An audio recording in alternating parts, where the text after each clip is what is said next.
The hypocrisy of Britain's royal establishment has never been more glaring. A nation that once adored the fairy tale image of the Windsors now watches in disgust as truth after truth unravels. A headline from GB News sent shockwaves across the United Kingdom. Kate and William would rather have Andrew than Meghan and Harry as neighbours. In that single sentence lies the rot, the moral decay, and the shameful double standard of a monarchy that has lost its compass. Prince Harry and Meghan Sussex, the Duke and Duchess who chose freedom over farce, stand today as the only royals with a clean conscience. While others bathe in privilege, protect predators, and manipulate public sympathy, Harry and Meghan have chosen peace, purpose, and privacy. The image of them walking away from the gilded cages of palace life wasn't rebellion. It was redemption. It was truth escaping deceit. The public remembers when William and Kate, the so-called future king and queen, whispered to tabloids that they would rather have Andrew nearby than Meghan and Harry.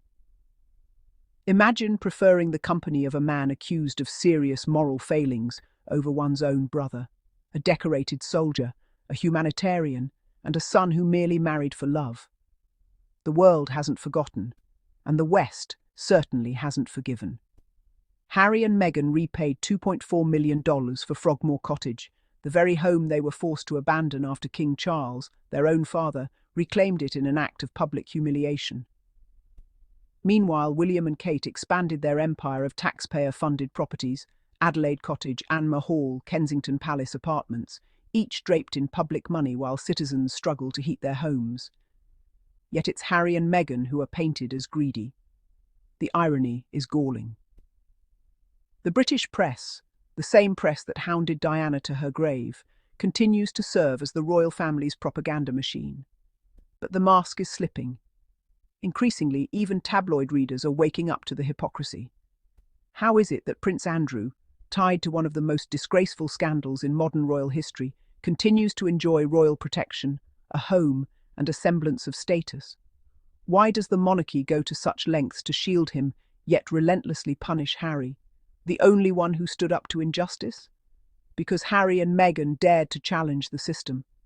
Because they refused to play by the palace's PR script. Because they wouldn't participate in the silent pact of corruption and cover-up. When Harry and Meghan stepped back, it wasn't a betrayal of the crown. It was an act of conscience. They refused to raise their children in a world where image matters more than integrity, where compassion is performed but never practiced. In California, they have built something no royal title could ever buy: authenticity. They have become global figures of hope, resilience, and human decency, standing for mental health, gender equality, racial justice, and humanitarian causes. Contrast that with William and Kate, who have mastered the art of appearing perfect while standing for nothing. Their PR is polished, their smiles rehearsed, but their silence on real issues deafening. They speak of mental health, but enable a media culture that destroys it. They preach about duty while leaking stories about their own family. They claim to embody modern monarchy while still clinging to the outdated hierarchies that keep others beneath them. The monarchy itself has become a monument to selective morality. It shields the corrupt, shames the honest, and silences the empathetic. Prince Andrew remains quietly protected. Charles extends him leniency. William and Kate remain complicit through silence. Yet Harry, who spoke out against racism and mental abuse, is banished. Meghan, a self-made woman of colour who entered that world with grace and goodwill, is demonised daily for daring to outshine those born into privilege. The British people are not fools. They see the pattern. They see the vilification of Meghan as part of a wider, darker narrative, one steeped in envy, classism, and racism. They see that Meghan's success and popularity unsettled those who had grown too comfortable with mediocrity. And they see that Harry's devotion to his wife and children exposed the cold dysfunction of a family that measures love by loyalty to the institution rather than loyalty to truth. William and Kate's reported preference for Andrew as a neighbour was more than an insult. It was a confession. It revealed who they really are. It told the world that image means more than integrity, that silence is more comfortable than accountability. But for every whisper they spread, the truth grows louder. The world no longer bends to royal spin. In America, Harry and Meghan are celebrated for what they've built. Archewell Foundation, which supports mental health, women's rights, and humanitarian relief. They've turned pain into purpose. They've used their voices to speak for those without one. And while the British monarchy remains trapped in the past, Harry and Meghan are writing the future. A future built on equality, kindness, and courage. Every time William and Kate smile for the cameras, pretending to represent modernity, the truth stands behind them like a shadow. That they turned their backs on compassion when they turned their backs on Harry and Meghan. That their comfort was built on the character assassination of two people who simply refused to conform. Prince Harry and Meghan did what few in history have dared. They escaped the gilded prison. They faced the wrath of a powerful institution, the betrayal of family, and the venom of the press, and still rose. Their resilience has become a global symbol of courage. Their love, a quiet rebellion against centuries of royal coldness. The monarchy can continue its PR parade. It can polish crowns, wave from balconies, and issue statements about unity. But the truth will not fade. The world sees that the Sussexes were never the problem. They were the truth-tellers. And truth, once spoken, can never be silenced. From California to Kenya, from New York to New Zealand, people admire Harry and Meghan not for their titles, but for their authenticity. They are the embodiment of what the monarchy could have been: compassionate, inclusive, human. They are proof that royalty doesn't come from birthright, but from behaviour. And as the royal house crumbles under its own hypocrisy, the Sussexes stand taller than ever, not as exiles, but as examples. Because history will remember this moment clearly, when William and Kate chose comfort over conscience, when Charles chose corruption over compassion, and when Harry and Meghan chose truth over tyranny. It started as a headline, a line so absurd that even royalists blinked twice before realising it was real. Kate and William would rather have Andrew than Meghan and Harry as neighbours. In that one headline lies the essence of everything broken within the British monarchy. A system that preaches morality while rewarding silence. A family that protects predators but punishes honesty. And two people, Prince Harry and Meghan, Duchess of Sussex, who refused to sell their souls to remain in a decaying empire.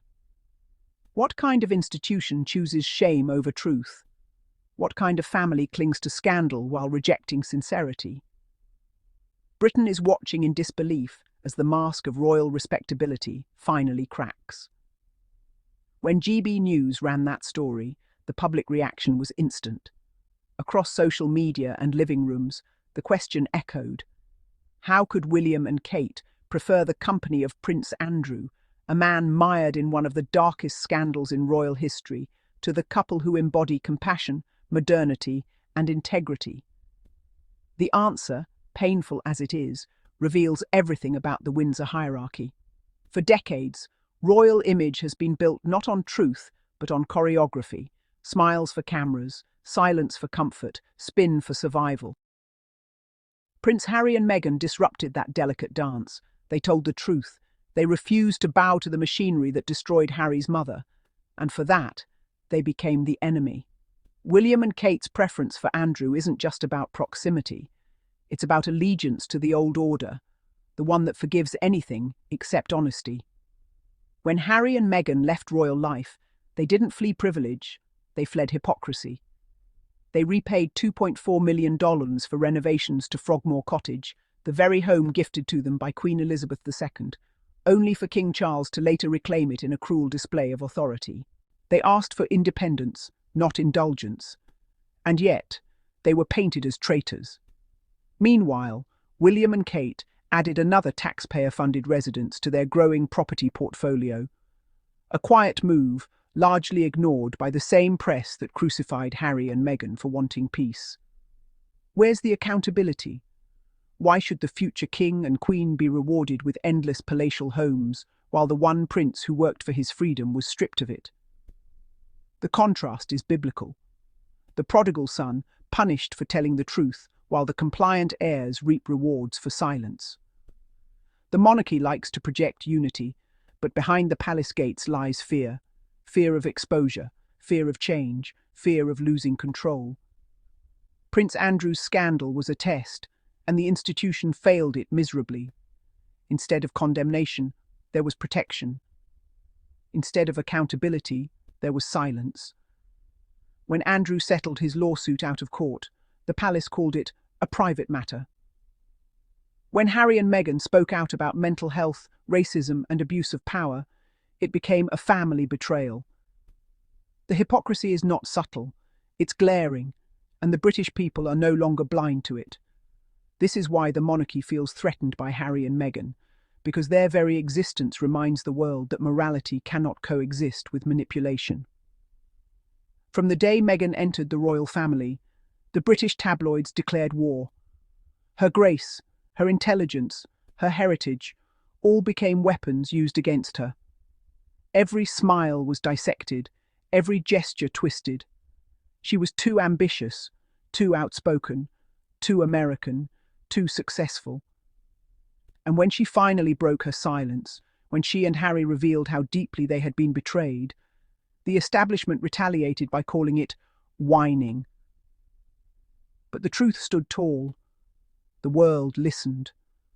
Oprah's interview was not an attack, it was liberation. It was the sound of two people reclaiming their narrative after years of manipulation. The smear campaign against the Sussexes didn't just expose the press. It exposed how the palace uses media to destroy its own when they step out of line. William and Kate have mastered the art of presentation, the perfect family photos, the polished charity events, the coordinated wardrobes. But beyond the gloss lies emptiness. They are the embodiment of duty without depth, faces of an institution that survives by performance. They speak of mental health, but remain silent while the same press they court drives Meghan to the brink. They speak of compassion, but never once defended their own family from racist and sexist attacks. They speak of modern monarchy, but cling to 19th century hierarchies of blood and obedience. Their choice to align themselves with Andrew over Harry and Meghan was not a mistake. It was a message. Silence is rewarded. Truth is punished. When Harry and Meghan left the UK, critics predicted their downfall. They said the couple would fade into obscurity. Instead, they flourished.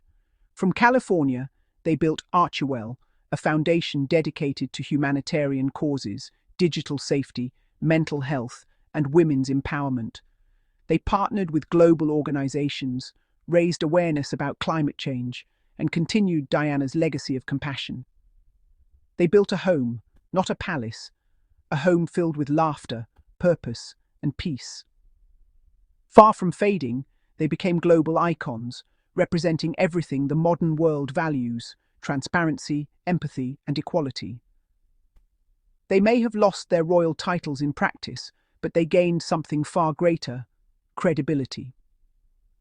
The world watched as King Charles evicted his own son from Frogmore Cottage, the same son who served his country, the same son who adored his late mother. It was not an act of leadership. It was an act of pettiness. Charles, desperate to appease the press and his courtiers, chose the path of cowardice over compassion. He shielded Andrew, but punished Harry. He offered reconciliation in public while sabotaging it in private. A true father would have chosen peace. A true king would have chosen justice. Charles did neither. The monarchy that once prided itself on never complain, never explain, now complains constantly about Netflix deals, podcasts, and popularity, all while failing to explain its own moral collapse. Britain is changing. The old deference is fading. The new generation doesn't bow to crowns, it bows to character. They see Meghan and Harry not as rebels, but as role models, proof that integrity still matters. Meanwhile, William and Kate's popularity rests on illusion, crafted photo ops, and selective press coverage. But even that is cracking. Every time they remain silent about Andrew, the hypocrisy becomes louder.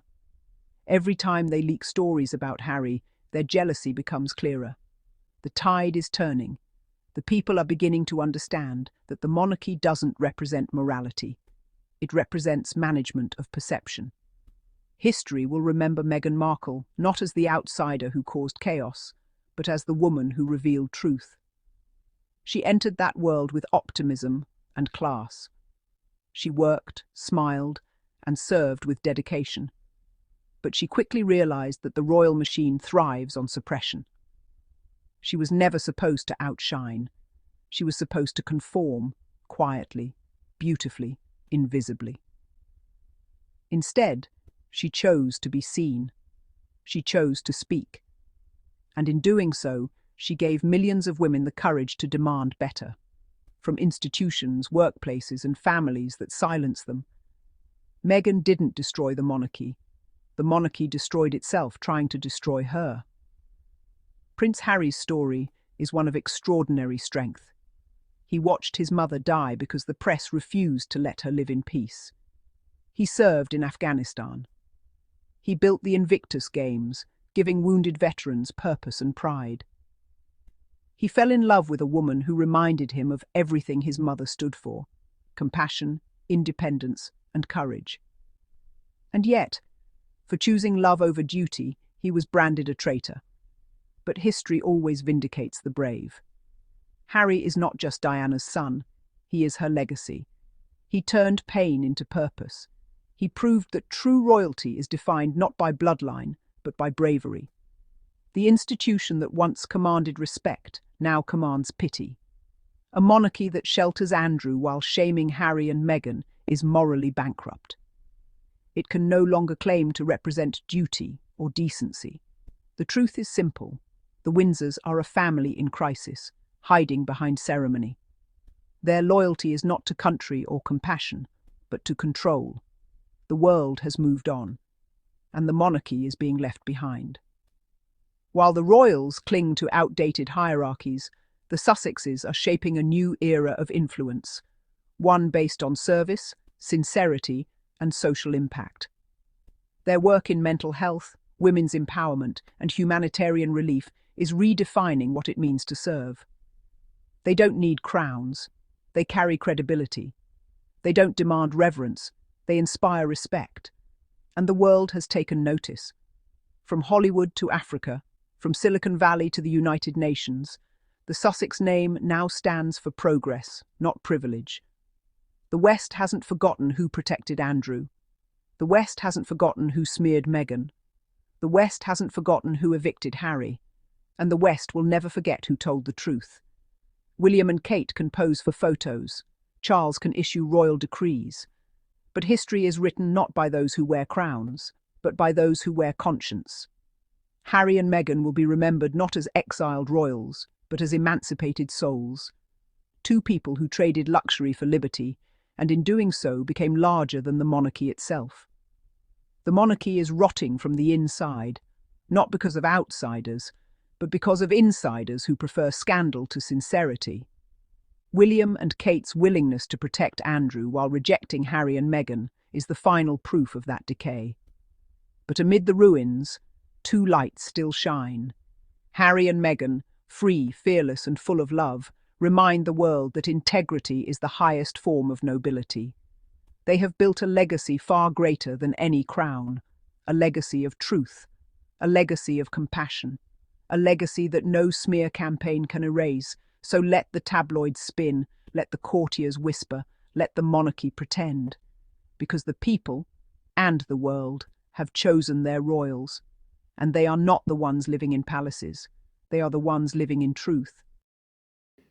To all my amazing and curious Sussex family, thank you all for watching our videos, and do not forget to subscribe, like, and put a comment. Bye bye. See you in our next episode. Bye.